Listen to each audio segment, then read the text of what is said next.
नमस्कार भक्तों, मैं आज आपको सुनाने जा रही हूँ पापांकुशा एकादशी व्रत कथा। प्राचीन काल में विंध्याचल पर्वत की गहराई में एक अत्यंत क्रूर शिकारी रहता था। वह जन्म से ही हिंसक स्वभाव का था और बचपन से ही उसे शिकार करने की आदत पड़ गई थी। धीरे धीरे उसकी यह आदत इतनी प्रबल हो गई कि वह अपने जीवन का अधिकांश समय पशु पक्षियों को मारने और उनका मांस खाने में ही बिताने लगा। उसके हृदय में कभी किसी के लिए दया नहीं थी। न उसने कभी कोई दान पुण्य किया, न ही धर्म कर्म में उसकी कोई आस्था थी। लोग उसके पास आने से भी डरते थे, क्योंकि उसका चेहरा और व्यवहार ही भयावह लगते थे। समय बीता और जब उसकी वृद्धावस्था आई तब उसके शरीर में कमजोरी और रोगों ने घर करना शुरू कर दिया। एक दिन उसे यह आभास हुआ कि अब उसका जीवन समाप्ति की ओर है। उसी समय यमराज के दूत उसे लेने के लिए वहां आ पहुंचे। वे हाथों में पाश लिए खड़े थे और क्रोध भरी दृष्टि से उस पापी शिकारी को देख रहे थे। शिकारी यह दृश्य देखकर भय से कांप उठा। उसने जीवन में चाहे कितनों को मार डाला हो, परंतु उस समय उसकी सारी शक्ति और हिम्मत जाती रही। वह सोचने लगा, मैंने जीवन भर केवल पाप ही किए हैं, अब मुझे यमलोक में कठोर दंड अवश्य मिलेगा। डर से व्याकुल होकर वह किसी साधु संत की शरण खोजने लगा। उसी वन में एक महात्मा तपस्या कर रहे थे।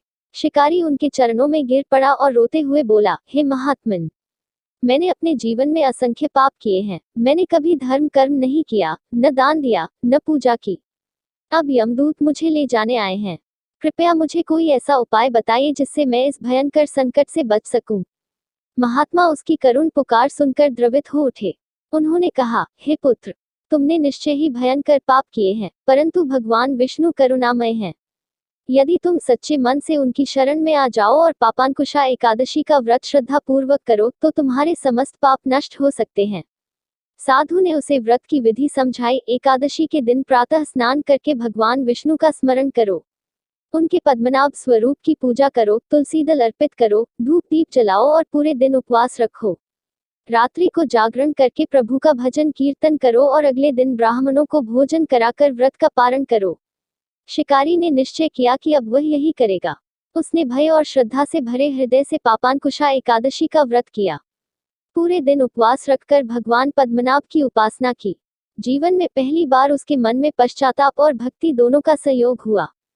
जब उसका अंत समय आया तो यमदूत पुनः उसे लेने आए, परंतु इस बार वे उसे छू भी नहीं पाए, क्योंकि आकाश से भगवान विष्णु के दिव्य दूत प्रकट हो गए। उन्होंने कहा, यह भक्त अब हमारे स्वामी श्री विष्णु का है। इसके पाप पापांकुशा एकादशी के प्रभाव से नष्ट हो गए हैं।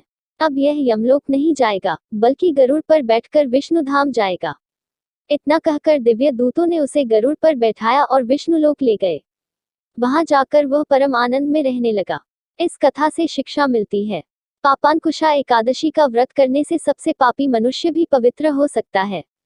जो मनुष्य सच्चे मन से भगवान विष्णु की शरण में जाता है, वह यमराज के भय से मुक्त होकर विष्णु धाम को प्राप्त करता है।